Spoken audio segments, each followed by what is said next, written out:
My boyfriend is the most gifted figure skating athlete on the planet and I have zero athletic talent whatsoever.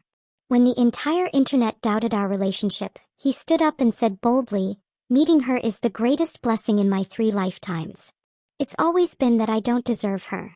He then went overseas for further study, and we entered a 3-year long-distance relationship. He would video call me on every possible time and he would knock at my doorstep on the important festival each time. I thought we would continue like this. Until, during a winning competition, he and his female teammate gazed deeply into each other's eyes, their fingers clasped. I knew that was the end of our relationship. On my birthday, I arrived on time to the airport to wait for Lucas, but he did not arrive in a long time. We were in a long-distance relationship for 3 years, so I trusted Lucas a lot. So at this point I was more concerned than suspicious. Eventually someone picked up the phone. A girl. "Brother Lucas just got his clothes dirty helping me to fix the water pipe. He's taking a bath now. If there is anything that needs it I can tell him later." It was gentle but it sent a shiver down my spine.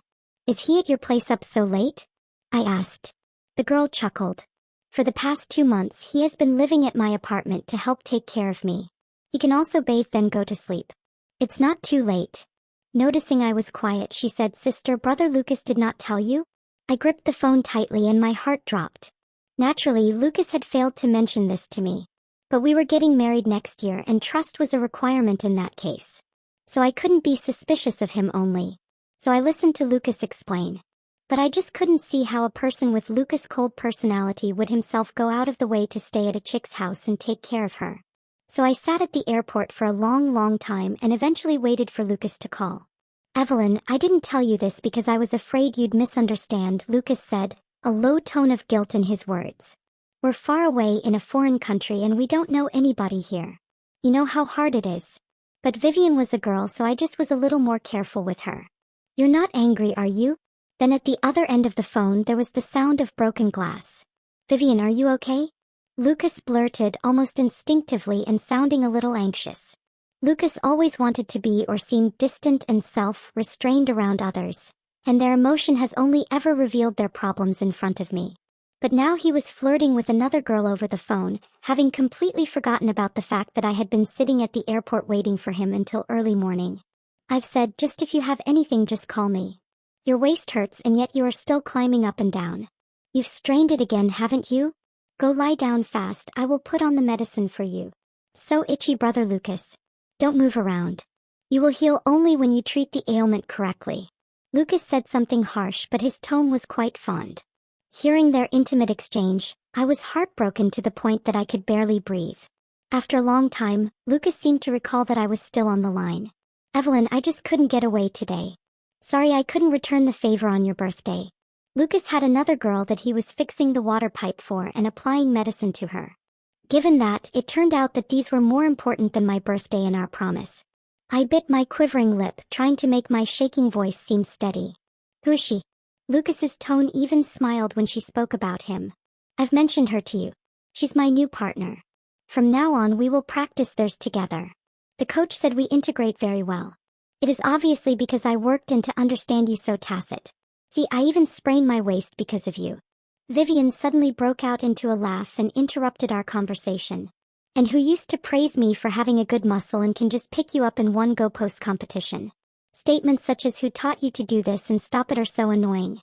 Vivian said, getting a kick, and then was as though Eusted hand covered Lucas's mouth, to let him laugh twice. It was a bitter heart in my chest. My throat was full, sore and painful. For a long time I couldn't say a word and could only hang up the phone as I did in silence. I recalled that 3 years ago when Lucas was about to go abroad, we were holding hands at the airport and he said to me, "Evelyn, you must wait for me to return." But now, hearing him joke around with another girl, what had I to keep waiting? It was all over. Lucas and I grew up together. He had not always been so brilliant from the beginning. Lucas's mother died very young, and his father was an alcoholic who beat him at every opportunity. He was always in front of my door at that time, squatting with injuries all over his body. Whenever I spotted him, I'd take him home and calmly apply medicine to him. My parents, observing his sorry condition, also allowed him to have meals and accommodations at my home for several days. At night he would cry quietly under the covers. "Don't cry. Does it hurt?" I removed my candies, peeled one while pacifying him. Have a candy. It leaves you pain-free once you have eaten it. When Lucas turned 13, his father froze to death out in the snow after becoming drunk. When he came to my door, his eyes brimmed with helplessness. Evelyn, my family is gone. What do I do going forward? At his lowest moment, I embraced him and told him, you still have me. You be with me now till whenever. He became someone I couldn't live without from then on. Lucas was a really great figure skater. Amidst thousands of people, he was enrolled and was achieved to be closed-door disciple from Meteor Monarch known as a skating master. He was in everyone's mouth the son of heaven, a great man wherever he appeared. Lacking any athletic gifts, I could only work hard in silence in my studies, trying to close his gap between him and me. We entered into a relationship after we entered university. That day, Lucas clenched me in a hug, kissed me, laughed, his face set to the glee of securing priceless treasure. Are you that happy? I teased him. Lucas uttered, meeting you is the biggest fortune in my life, Evelyn.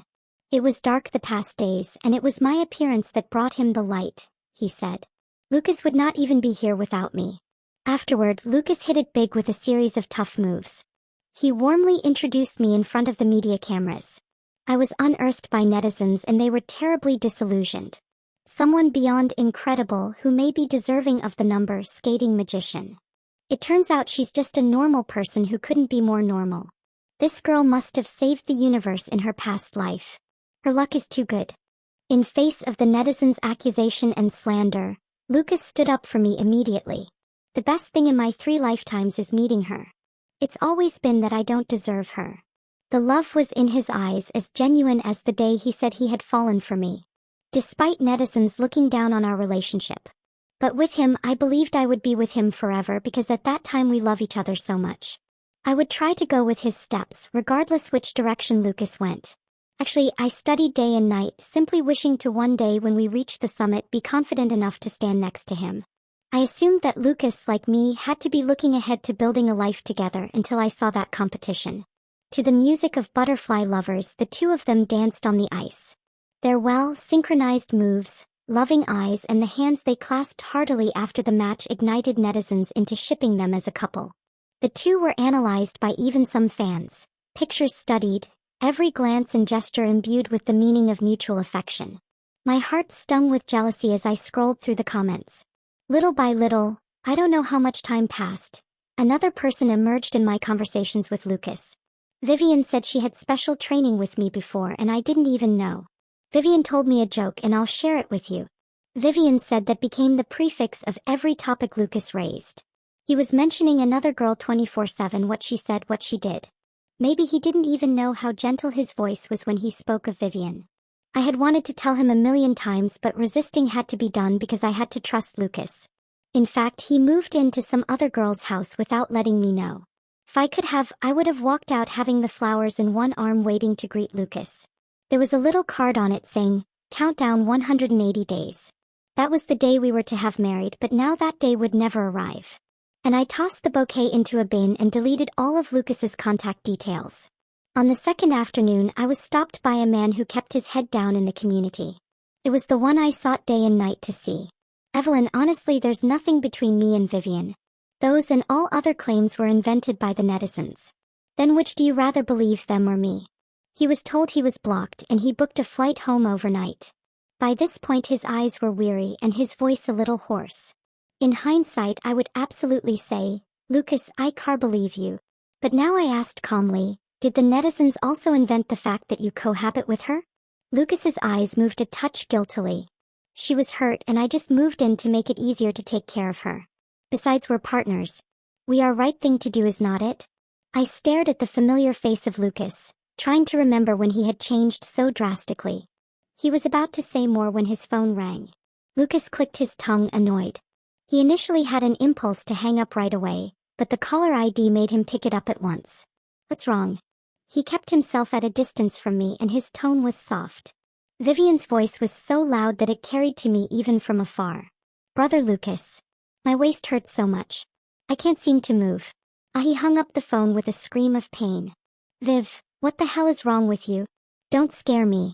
Lucas called back but no one answered the other end. Without another glance at me, he took off running toward the exterior of the community. I saw him running away in a hurry for another girl, way far, far away until finally disappeared behind the corner. When I went to sleep every night, I received a text from an unknown number. Evelyn, Didion's wasteland of a waist was my fault. I have to own her. I will break up with her once her waist gets better. Please believe me, okay? After reading the message, I blocked this number too. Lucas makes the mistake of not knowing that the moment he ran towards someone else, he lost me. Since then, I lost contact with Lucas. This past New Year's Eve, I was home alone for the first time. My parents were still disbelieving and dropping hints. Lucas is really not coming back this year? Lucas said the same thing about not coming back last year, but came on time when the midnight bell rang and gave us a big surprise. Lucas was training hard and had only half a day off, but nevertheless he came back from afar just to see us. But he really wouldn't appear out of thin air this year. I choked down the bitterness in my heart and smiled through the lies. He's busy in training. He truly cannot return this season. Lucas had been living with me since he was 13, and my parents had long considered him their son and genuinely liked him. After we got serious, Lucas once promised my parents that he would love me forever, and prayed they would release me to him. My parents dried their tears and said relieved, "You have said these words, we can rest assured."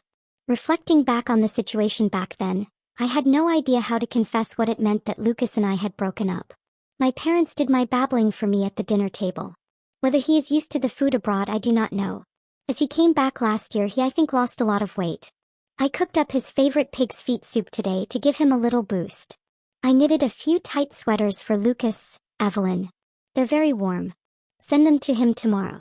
He struggles to train offshore. You need to have more compassion for him.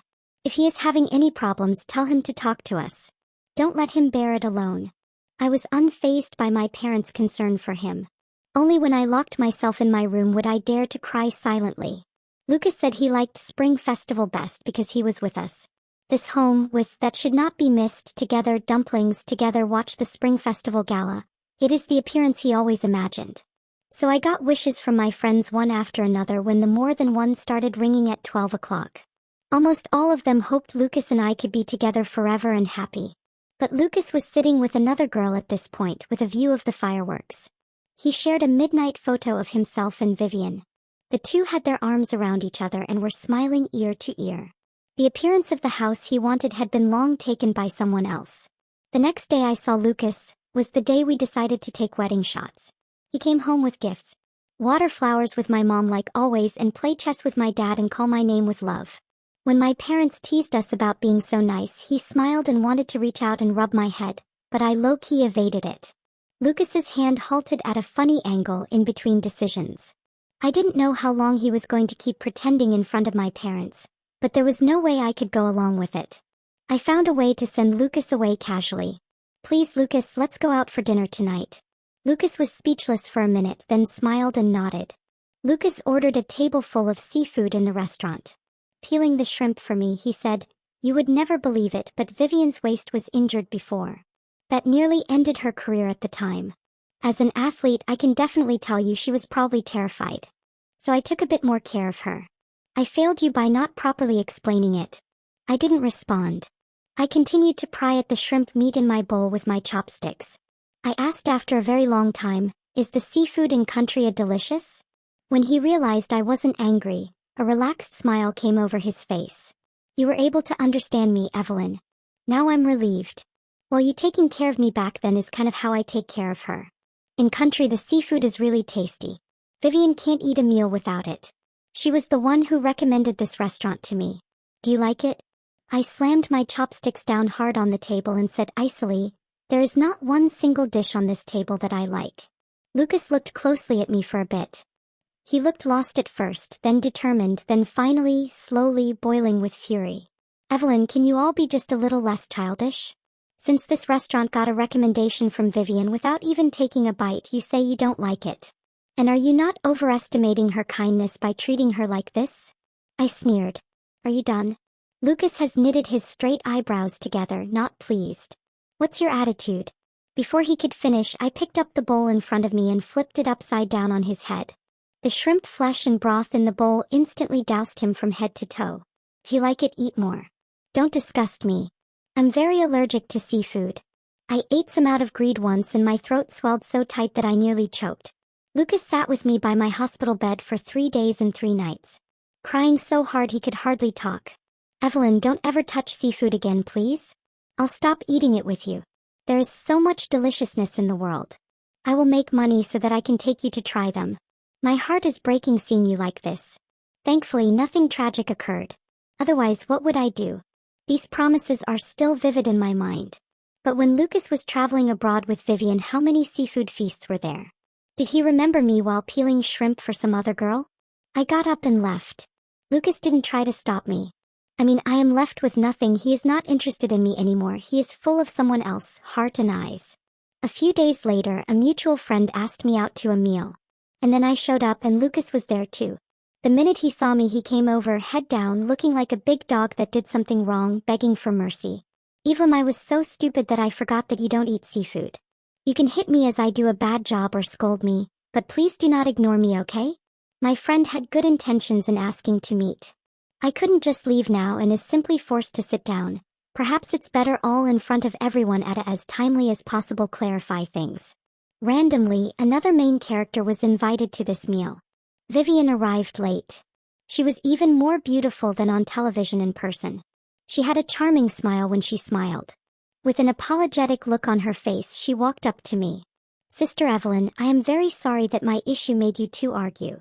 I'm just going to punish myself with 3 cups of wine. Please don't be angry. You both love each other very much. Those are such small things that you cannot break up for. Vivian was putting on a real meekness. She took the wine and drank 3 cups in a row. She choked and coughed because she drank too fast. Slow down. Lucas stared at her with extreme concern. But there were so many people around that the hand he raised never actually settled on Vivian's back. When I didn't respond, Vivian extended her arm to ladle a bowl of soup for me. But as she was passing it to me, she let go of the bowl.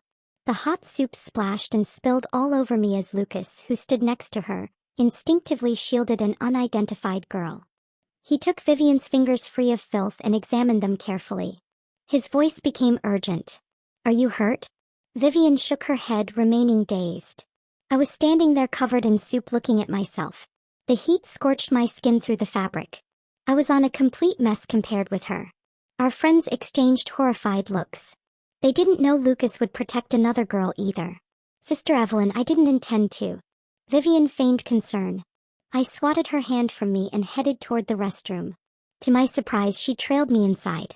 Vivian washed her hands but did it slowly, then after washing, maliciously shook the water off her hands. Since I didn't say anything, she was very pleased. I thought Lucas was so much into you. But this was a test for today and it's just so since only the 2 of us were here, she dropped the guys. I glanced at Vivian and her gorgeous face, feeling a bit perplexed. And if she was such an amazing person, why did she know that he had a girlfriend but decided to get involved anyway? Was taking someone else's stuff truly that rewarding? But I did not want to know these. I made to leave after washing my hands, but Vivian blocked my way. Go ahead, Evelyn, so what if you've got a 10-year relationship with Lucas? You still can't keep him. Anyone with eyes can see he is in love with me now. I suggest that you not bother him and make it uncomfortable for both of you. I sneered, be so rambon so back him, how be so not ramran you be the woman near me so him so please me so am no be lur. Upon hearing this, Vivian turned ashen but exhibited an arrogant expression. The disappointed party is the one who is not loved. His feelings for you are all gone. He just pities you. Just wait and see. He will definitely choose me. I gazed at her and it was comical. I shrugged the corner of my mouth and say, I've never seen such an enthusiastic garbage collector. Suit yourself. Vivian was so furious she even ground her teeth. She came hard with her hand to slap me. But upon seeing Lucas arrive, she covered her face with one hand and ran away crying, feeling aggrieved. Lucas was quite sure without asking that I had bullied her. Immediately angry, he demanded, Evelyn, why did you make her cry? Didn't want to debate who bullied whom because I no longer cared about him. He could think whatever he liked. I coldly look at Lucas and turn to leave and he grips my wrist. Vivian thought the quarrel between me and you was caused by her. She worried so much that she couldn't eat or sleep. She made a plaintive request that I provide her with the opportunity to apologize to you. She's a proud person, but she apologized in front of so many people to you.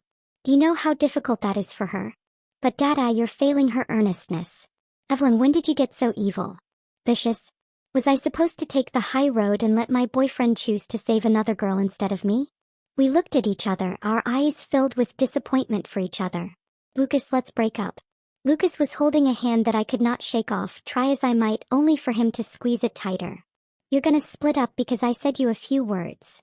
You Evelyn, the older you get the less reasonable you are. You weren't like this before. It was him who had done the wrong, yet now he was blaming me for being unreasonable. His brazenness made me laugh with fury. I quietly stared at Lucas's face. This was the man I had loved for a decade. For me personally, I was like, this is really not worth it. Since I didn't say anything else, Lucas took the liberty of excusing himself and his tone softened a notch. You need to get your sense of yourself and go apologize to Vivian. Let's pretend you didn't even say break up. I hadn't even had a chance to say anything when Lucas's phone rang again. Vivian was weeping hysterically on the phone. Brother Lucas, it's all my fault for ruining things. I was not so painfully surprised at Sister Evelyn. In fact, if it made her less angry if I die, I would die. Lucas's face turned pale upon hearing this. He panicked her and said, Vivian, don't listen to her. Don't do anything stupid. I'll come to you right away. Wait for me. Lucas hung up the phone before disappearing. I had looked at his back and then turned around purposefully and walked away from him. I went home, bathed, and that made me go into a profound sleep. The next day I was surprised to saw them on the news findings tab. Vivian was on a high building in the video. Her white dress was being blown by the wind and she looked horribly wobbly and sad. We had a lot of people standing around and talking to her, trying to talk her out of committing suicide. But Vivian was still shaking her head, tears filling her face. Suddenly, Lucas ran out from the crowd, grabbed Vivian into his arms and hugged her, as if afraid she would run away. Vivian wept and thumped Lucas's chest. Let me go. Let me die. You've been so good to me. But not only can I not repay you, I can also make Sister angry and put you in a difficult position. Then you wouldn't be in a dilemma. It would be better if I died, then you wouldn't have an option with me. Lucas comforted Vivian, rubbing her back and speaking softly. Vivian, you did not put me in a tough position. You're so sparkle and so safe. I have had feelings for you for quite some time. If I have to make a choice today, then I will choose you blindly. Oh. Vivian cried and shook her head. Don't dump Sister on account of me. You and he have known each other for 10 years. Lucas held Vivian's face in his arms, eyes steady, love abundant. So what if it's 10 years? Or maybe we just accustomed to each other's presence. But now, I know exactly that I have fallen in love with you. So what about you? Do you love me? Lucas gazed at the person he held in his arms expectantly. Vivian had been crying, her eyes blurry with tears, and then she transitioned to smiling. Of course I love you. Then, to the raucous cheers of the bystanders, the two embraced. Lucas was somewhat of a celebrity in the figure skating industry. The video was shared online and quickly went to the top of the trending list. They were very much in love and everyone was talking about this relationship from a very positive angle. They're a perfect match. Even better, just a genius match is a genius. Some people also kind of hinted about me. The girl next door, ex-girlfriend of Lucas, finally was out of the picture. Seeing her with Lucas made me feel disgusted. I read the netizens' comments with a blank expression. I was accustomed to such assessments already. It seemed that for the sake of my saving grace, being too common would be an upfront hurt to them, and the awareness that I should have was that I made a choice to step aside. A few days later I got a message. It was a picture of Lucas and Vivian kissing. The caption added, "Everyone says that Lucas and I are a match made in heaven. Sister will bless us, right?" I smiled and edited a reply. "The mistress and the scumbag are a match made in heaven 100%. I wish you both a very long life." Now, after the separation I didn't bawl my eyes out or binge drink. I thought it would be so hard to give up a 10-year relationship. But ironically, it took me only a few days' sleep to relinquish my grip so easily. I shifted my gaze beyond Lucas and discovered many great people and things around me. I had never noticed before because back then Lucas was my everything. But now I'm going to go out and look good. My application was accepted before the new year, and I'd soon be leaving for a study abroad. My life became busy again. I stopped tracking news of the two of them. But it still occasionally filtered into my ears. Lucas, thinking of Vivian's injury, postponed all his competitions because Vivian hurt her waist during the competition and couldn't participate in the games. The two of them, with money to spend and leisure to enjoy, began to travel the globe. She started a couple's account, documenting their daily life while on the road. In the posts they were at the Eiffel Tower one day and the Taj Mahal in India the next. Netizens exclaimed in envy. Vivian responded, "He knows that I enjoy traveling, so he said to me he would be with me regardless of how busy he is." Spoiled Vivian turned into a helpless baby. Even squeezing toothpaste was something she needed Lucas to do for her. She also always flaunted the expensive souvenirs Lucas bought for her in a casual way. I told him not to spend money on these things for me all the time, but he just didn't listen. He said he makes money for the one he loves. I got jealous and asked him if he treated his ex-girlfriend like this too. He hurriedly soothed me and said, "No, I'm the only special one. Being with me, treating me like a kid and just spending money on me. These types of things are done for me only." The look on her face while she said this was a mixture of happy and proud. My friends couldn't take it and rushed forward one by one to speak for me. Her smug smile annoys me to no end. How can someone be so joyful to pick up and consume trash? I unfazed smiled there and said nothing. Lucas used his earnings from a month-long job to buy me a necklace for my 18th birthday. Evelyn. Lucas then became a member of the training team and he was always very busy. Even during the spring festival he had only half a day off. He always said when he made money and became famous he'd take me traveling. He said then, "We can do whatever we want." We stood by the world map wall at home, marking each country we wanted to visit. Lucas had succeeded as he wanted, rich and famous. But his money, his time and his love all belonged to another woman. I didn't look any further. I turned my phone off and concentrated on my schoolwork. I didn't have enough time to give a damn about other people's business. I'd known Lucas since I was 13, and I knew how difficult it had been for him to achieve the point of being called a genius. They will take your talent back if you goof off too long. There is no shortage of young talent in the sports world. Around the time Lucas and Vivian were circling the globe, a young Grand Slam champion arrived in figure skating. The accomplishments were far better than Lucas's back then. With their dog ears, all eyes were suddenly on the new talent. I never thought I would have any intersection with Lucas again. But 3 months later he messaged me from an unknown number. "Evelyn, are you and I going to have a good talk?" I ignored it and blocked the number. But Lucas continued to send me messages from new numbers. I don't understand. He had already accomplished the outcome he desired. And why did he continue to pester me anyway? And since he couldn't strike up a conversation with me, he just knocked on my door. After the breakup, I told my parents everything. As worried as they were about me, they were also really angry, calling Lucas ungrateful. But when my father found Lucas at the doorstep, he exploded on the spot with rage. He grabbed a broom and chased Lucas off, yelling, "Get out. You're not welcome here."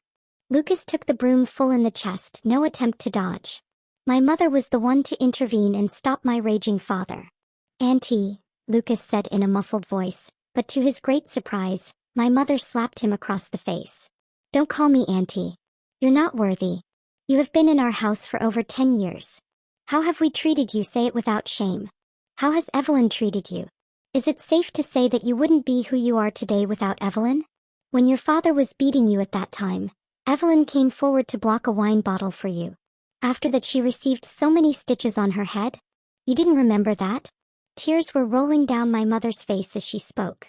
Lucas hung his head and said nothing. There was nothing to refute because all of this was true. I had dreamed of entering the sacred institution of marriage hand in hand with Lucas, hopefully to a bright future ahead. The love, loyalty, time and protection Lucas promised me when he was a little boy, he did none of those. I still recall that at last year's New Year's Eve dinner, Lucas proposed to marry me.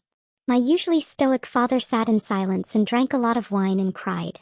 "Evelyn is my only treasure," he told Lucas. "You have to treat her well.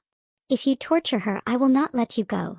Lucas blushed and nodded heavily to promise at that time, I would love her for a long time and never betray her. Looking back on it now, how absurd. I had pushed Lucas off my property and he ended up lurking at the entrance of the community. His eyes were red when he looked at me. He had something to say, but he wanted to say it, but stopped. But I did not want to listen to his prepared explanations or confessions. "I am the one who has spoken. Do not come again." I was concise. Afterwards I turned my side to exit. But Lucas stood in my way and began to cry. "Evelyn, I was wrong. I broke the promises I made to you. I'm sorry." I replied calmly. Lucas should indeed be apologizing for his actions, but these were things of the past. They were meaningless to say now. I had hated him and I had forgiven him. Evelyn. Lucas had more to say, but I cut you off. That is enough. Returning in the evening, I noticed a man and a woman pulling each other at the entrance of the community from afar. As I approached, I saw it was Lucas and Vivian. The Lucas who had still been gentle and tolerant with Vivian was no more. His tone was harsh. Vivian, are you some fucking surveillance camera? Following me around all day? Aren't you annoying?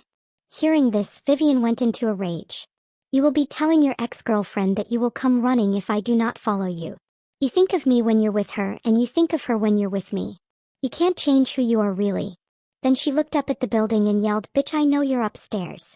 Say, don't even consider bringing him back. So Lucas slaps Vivian to snap her out of it. Vivian stared at him and then walked out in tears. When Lucas turned around and seen me, his face grew bright red with embarrassment. But what happened? I joked when I found them bickering. What was surprising was that Lucas began making the complaints on his own. Vivian is a crazy woman. She's badly hurt her waist and can't compete herself, nor is she going to let me go out and compete. She's ruined my great future. Despite no money, she still brings herself to travel and film videos. I need to help her with all her daily needs with care every day. She's in her 20s and I still have to brush her teeth for her. When I stop cooperating, she loses it, clubs of her suicides. She's also super skeptical of me all day. She'll hire a private detective on me so I can't move a muscle. Lucas paused as he spoke and then smiled self-deprecatingly, and his voice held a little grievance. Evelyn, you see, I'm not really living well. I regret it. If I could go back and do it all over again. I abruptly cut him off mid-sentence. Lucas, there don't have so many what-ifs in the world. This mad life was the one you picked. What's there to regret? What kind of happiness can someone who backstabbed true feelings deserve? If there's revenge from heaven, this is likely his reward.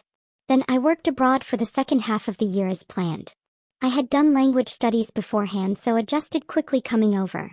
I took classes during the day and had dinners and socialized with classmates at night. My life was very fulfilling. Lucas followed me abroad as well, waiting downstairs at the apartment I rented each day. It was up to him how he wanted to torture himself, whether drenched from the rain or snow. I couldn't have soft heart towards him. I just chose to ignore him when passing by him in the morning or in the evening. As Lucas was unable to get my forgiveness, Vivian back in China was also dragged to the center of public attention. Some fraud-exposing bloggers began to dig up the sordid details of Vivian's past. The detective reviewed the timeline of her relationship with Lucas one by one, and the conclusion was that the scumbag cheated, and the mistress took the place of the rightful partner. It was them that soon fell to be the focus of public wrath. They became infamous once the news broke. Vivian's account work into a day, many netizens began to form groups to attack and abuse them. One day later, I received a statement from Lucas as well, apologizing to me, his ex-girlfriend, and acknowledging his many mistakes. Vivian's being the other woman was confirmed. They always had a positive image as athletes, but due to their bad moral ethics, it caused a lot of debate to the world. The state media blasted them and they were soon placed on a blacklist. 2 years later, I returned home for the Spring Festival. The vehicle sped past a cross street. I recalled that a massive billboard took up real estate there, which used to display Lucas's visage. But now it had been supplanted by that of another up-and-coming sports star. Lucas hadn't been mentioned in a long time. A friend asked me out for a drink and I didn't say no. Few glasses of wine and she is talking about what had happened in the last 6 months while I was away. Vivian, bless her, had such bad waist that she insisted on horseback riding in Xinjiang. Then caused paraplegia because she fell off the horseback. She'd have to live the rest of her life in a wheelchair. Lucas had always hoped to return to prominence. Except every time Vivian fumbled. Gradually, no one would help Lucas after that because they were afraid they might get in trouble. I was told he finally did raise some money to rent a venue and open a figure skating class. But then Vivian inexplicably went off the deep end and accused Lucas of making advances on another student. After a few choice words, the female student stormed out, furious. The female student also has a brother who was the local notorious ruffian on that street. He seemed to dote on his sister the most. And since Vivian had insulted his sister, Lucas had also been hated. Lucas was jumped a few days later by a handful of goons and had his legs broken. Of course, the figure/skating class couldn't even continue with his legs broken. And I'd heard that he was now down and out, perhaps serving tea and water somewhere. I sighed with some emotion. This was indeed a fallen state from a once clever curator. My friend nudged my shoulder. Evelyn, this makes you have sympathy for him, right? I swirled the wine in front of me and then downed it in a single breath. What's there to be sorry about? He chose his own path. All this is his own doing. The night wind was slightly cool after coming out of the bar. I pulled my clothes tighter around me and said goodbye to my friend. The bar wasn't very far from the community where I lived, so I walked home. As I was walking, I felt someone behind me. His steps were uneven, like he was trying to walk. Then I turned abruptly and saw a transformed Lucas. He was bent over. His features were battered and there was no sign of that sanguine humor which had once run riot in his face. He sidled towards me with a limp, but paused at my mildly furrowed brows. Lucas pulled from the bag a small notebook which I immediately recognized as my youth diary. He opened to the last page and ran his finger over the words on it, and when he looked at me, his eyes were filled with earnest imploring. What did the last page of the diary say, Evelyn? Of course I remembered. Lucas, 18, told me he would marry me someday. He churned in my heart and would not quiet for some time. I returned back to study and slowly wrote in the diary a young girl wish. Lucas, I wait for you to marry me. But now that dream felt like a punchline. Lucas stepped cautiously closer to me. His voice was low but all begging. Evelyn, I left you and realized how much I love you. I can't stand to live without you. What I'm telling you is I'm really begging you to give you another shot. This time I will esteem it, alright? I didn't answer immediately. I picked up the diary instead and started turning its pages. Lucas was the subject on every page of the diary. At the time, Lucas was an idealistic and unjaded young man. He rode his bicycle to bring me to school, warmed my milk with his body heat in the winter, and demanded a faithful acknowledgement of our relationship by others when they raised an eyebrow at us. It was the proof that Lucas and I had shared deep love for each other. I had never doubted that. But life is a long journey and some people lose their original intent along the way. The boy I loved had died so many years ago now in my mind. The visage in front of me, the creature calling itself Lucas, was nothing more than a shell that looked like him. He cheated on me, he broke me, he failed me. Lucas had gone completely every way that I loved him. So no, he didn't deserve a second chance. I ripped up the diary in front of his broken-eyed gaze. The shredded bits floated down to the street and quickly got mucked up. Lucas, our relationship is paper like this. It is broken, dirty, and cannot be returned. Never nag me again in all the future. Lucas was dazed and shaking his head. He crouched down and began picking up the shredded paper. No matter how he tried, the diary could never be mended. He eventually understood how relentless I was. He stared heavily at me before slinking away. I trusted Lucas a lot in those 3 years of long-distance relationship. So at that point I was more concerned than suspicious. And in my dream I went back to that winter when I was 13. I looked home from school and saw the little boy next door being learned by the collar and saw him beaten by his father. He wore a short old single-layer coat even in the cold winter. On his face there were bruises of different colors and he kept begging for mercy. His father took a bottle of wine from the ground. The boy at the door looked at me, as if hoping that I could do something. But this time I did not charge in without hesitation to intercept that strike for him. I stared at him for a few moments, then I turned around and walked away. Shortly thereafter I heard the wine bottle shatter. I went home and closed the door and ignored the boy crying. Lucas, this time I'm not picking you.